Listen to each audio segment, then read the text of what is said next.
Alright, Shalom. Before I start, I'm going to give all praises to Yahweh, Bahashem, Yahweh Shai, Bahashem, Rachach the honors to the elders and apostles of Great Millstone, peace, blessings, and salutations to all the elect Akim Wa'akwath, learning, teaching, and truth and sincerity under the video of the Spirit. Your brother Malak from GMS Detroit.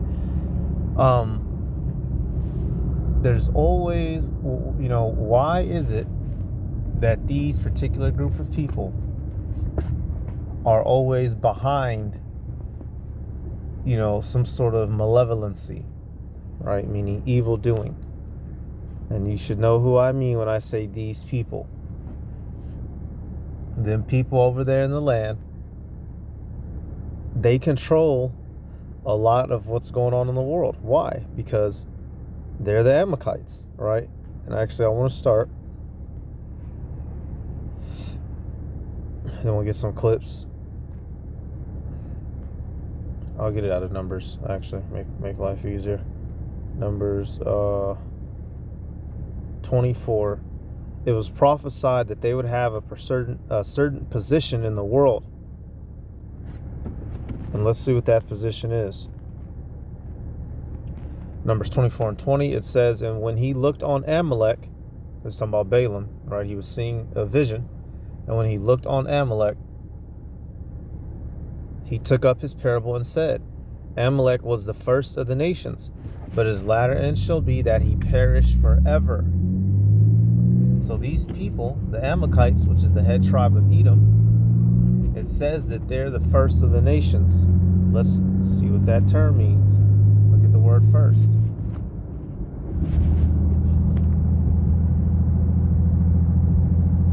Yep. Ra'ashiath, the beginning, the best, the chief, choice part. First in time, place, order, rank, right, principal thing. So we see that whoever these Amalekites are, essentially they're the first of the world. They're the leaders. They're the chief. But how does that verse end? But his latter end shall be that he perish forever. And that's what we're banking on. These Edomites are going to be destroyed, and especially Amalek. Hey, it tells us not to, it says, remember Amalek, what he did to us by the way, right? When he was leaving out of Egypt, he attacked us. Those people of that community are pulling many strings in the shadows. They've been overlording cruelly over the world and its inhabitants, even their own people. And now they're being exposed. All right, so let's come back. Let's start with this first clip. Tough relationship between Jewish music executives and black performers. Yeah, here's why. We designed everything they do. That Jew rack that 50 Cent had, that's Jew designed. Really? We choose all that shit. They run it by us, and then we chose we do market research, and we just figure out what's best. Milli Vanilli, it was all Jews who were singing this stuff. Right. And also, yeah, we kill it in the management industry. You know why? Why comedy managers and agents are Jews? Why because you need to have someone funneling you money the first 3 years. You're not making any money. Right. Who else can afford that? Only rich. Who benefits and profits off our bickering in our division? So that first clip, I don't know what podcast it was from, but he was talking. Now, I don't know if it was satirical, right? But he was keeping it a buck. They're the ones running those companies, which is running, influencing our people. And then you're going to have Ice Cube talk here in a second, essentially saying the same thing. Like, follow the money. I don't know their names, Bill, but if you follow the money, you go high enough, you start to see, okay, let's take. And that right there, y'all, that's why we use the term elites. Real quick, like he said, I don't know their names. Now, we know certain other families, right? Rothschilds, DuPont, Oppenheimers, De Beers, right? Rockefellers. But we don't know all these mother effers by name exactly. They can, like with Nick Rockefeller, they can erase themselves from records and say that they don't exist and have a whole picture of this nigga cheesed up, right? But we know it's them, that the head tribe of Edom. They're running the show from the shadows. Let's take rap music. Let's take it. Same people who own the labels own the prisons. It seems really kind of suspicious, if you want to say that word, that, you know, the records that come out are really geared to push people towards that prison industry.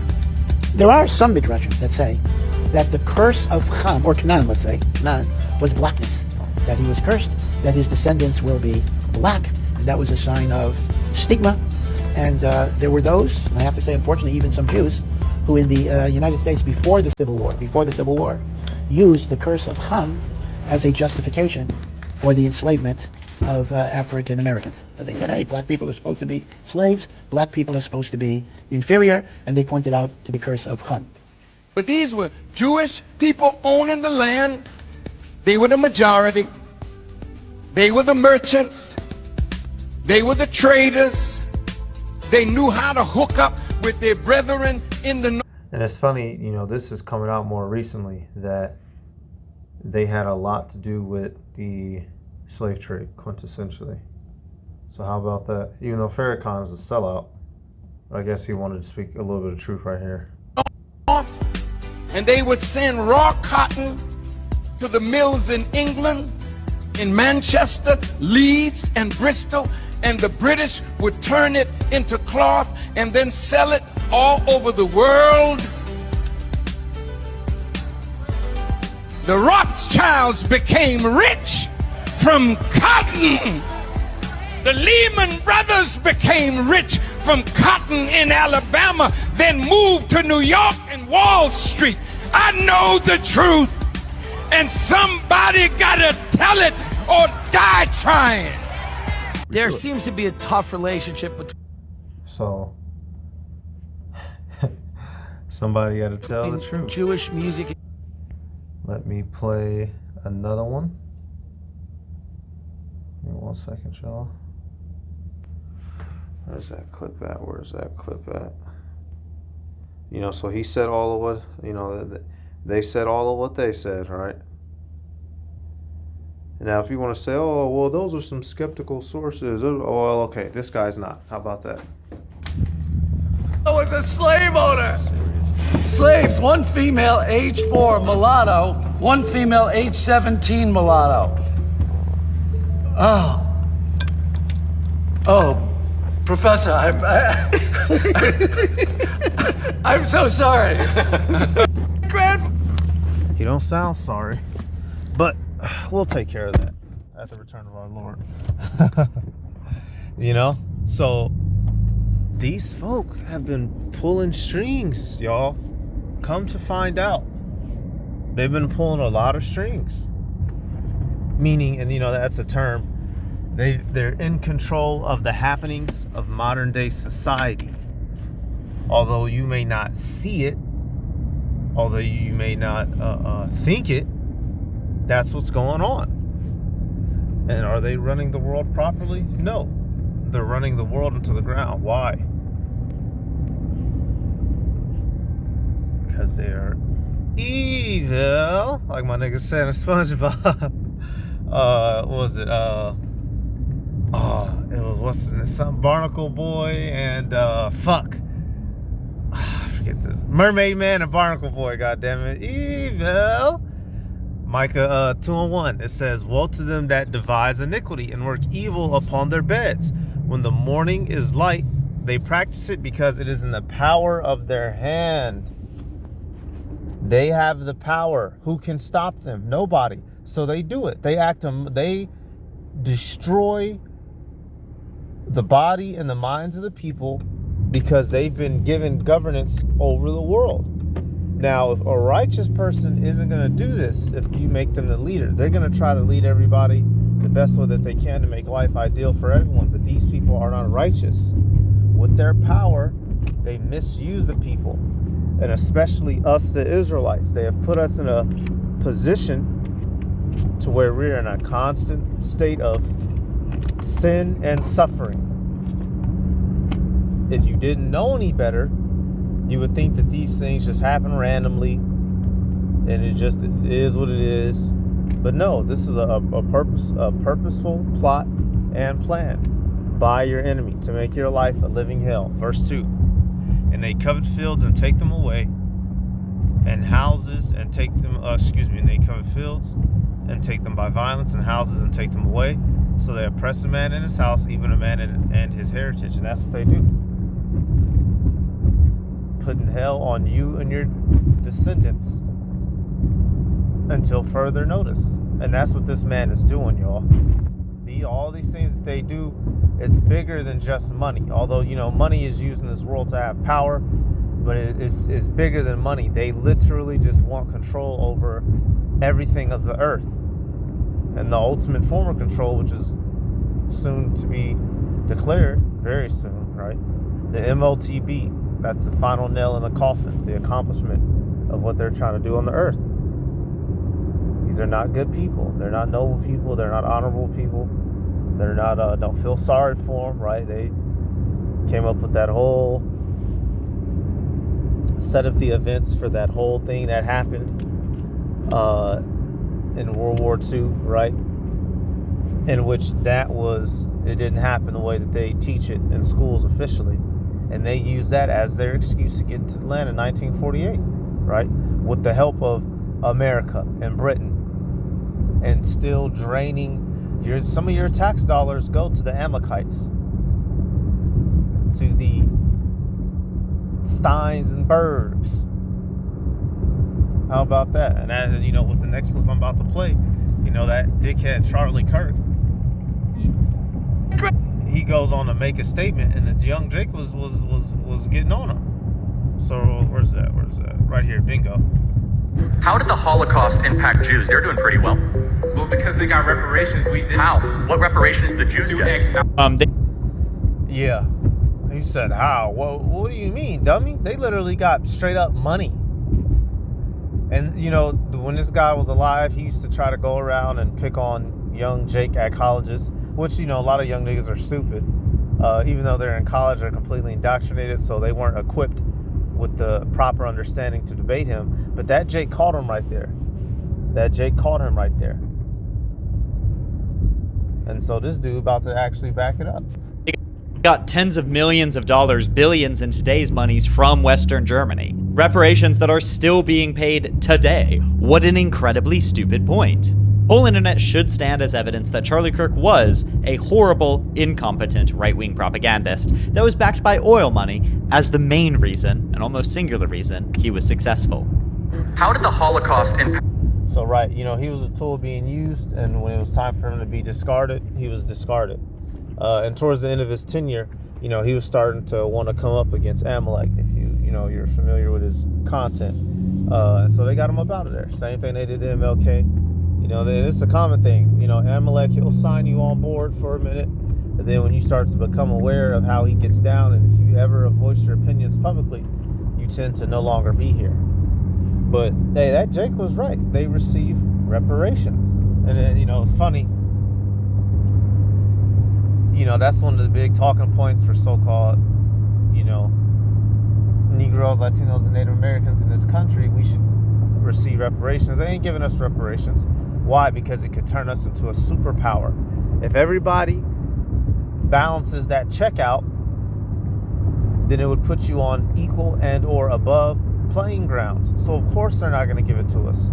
And that's how these people made their wealth in the world. They didn't get it honorably. Let me get this out of James, because I just read it the other day. They didn't get their riches honorably. How did the so-called white man, the wicked of this world, get their riches?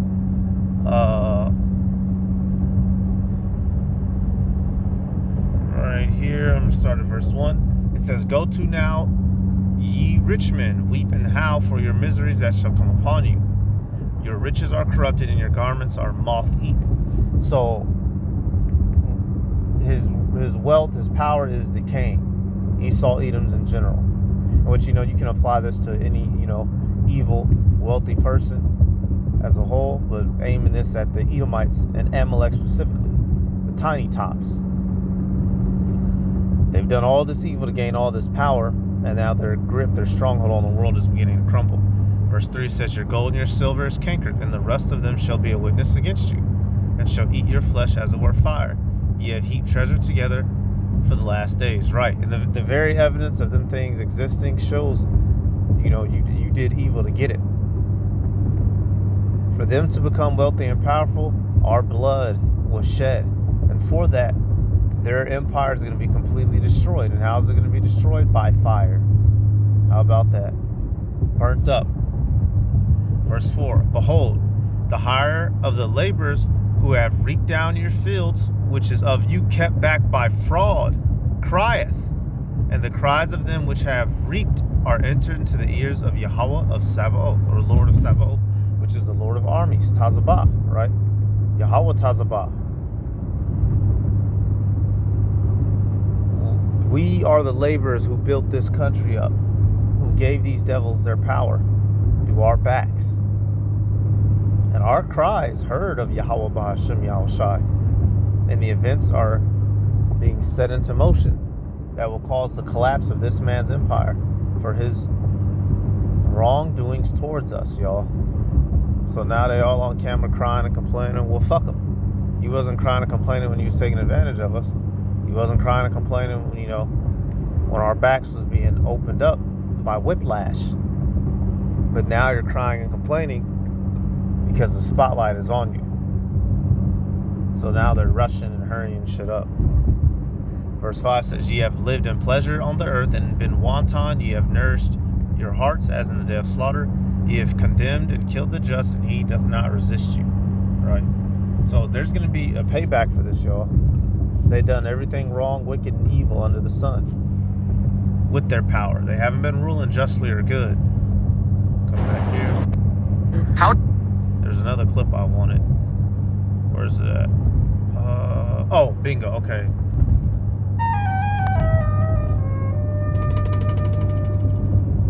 So I'll pause it so you can read.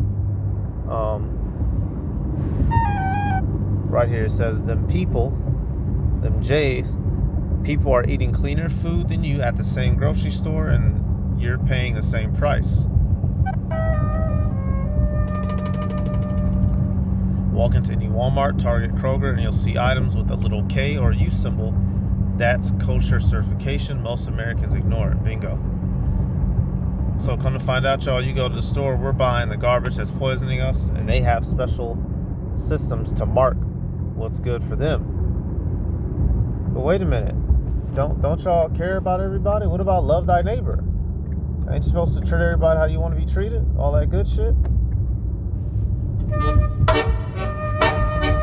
And it's funny, you know, these kind of memes, they be playing this song. It's a famous song, but they'll play it whenever they highlight their wickedness. It says, thinking it's just religious stuff, but here's what you don't know. Kosher food has way stricter ingredient standards than regular American food. Same store, same aisle, different rules. Let me break this down. It says regular Oreos contain high fructose corn syrup and artificial flavors. Kosher Oreos, real sugar, fewer additives because kosher laws restrict certain chemicals. Regular hot dogs like Ballpark or Oscar Mayer can contain mechanically separated chicken, bone fragments, and up to 10% water added. Hebrew National kosher hot dogs must be 100% beef muscle meat. Yep. So if you didn't know, you can eat Hebrew National. But how about that, y'all? Here it is. You growing up as a kid, you just think that's a funny name. Hebrew Nationals. They named it that for a reason. You know, so when you do get dogs, these are better dogs to get. Right? Because there's certain beef dogs that still have pork casing, which defeats the whole purpose, man. Fucking insanity. You know, these dudes, man. No fillers, no byproducts, no mystery meat. The USDA kosher certification actually requires ingredient transparency that regular products don't. Here's the craziest part. It says kosher certification bans certain food additives that the FDA allows in regular products. Things like the carmine, the crushed bugs for red coloring. Yep. And that's just, we're just fucked, man.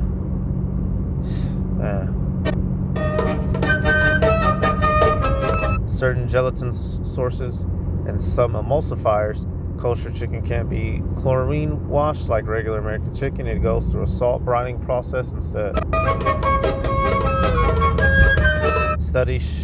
Studies from food safety HAO researchers show kosher facilities have more rigorous inspections than standard FDA requirements.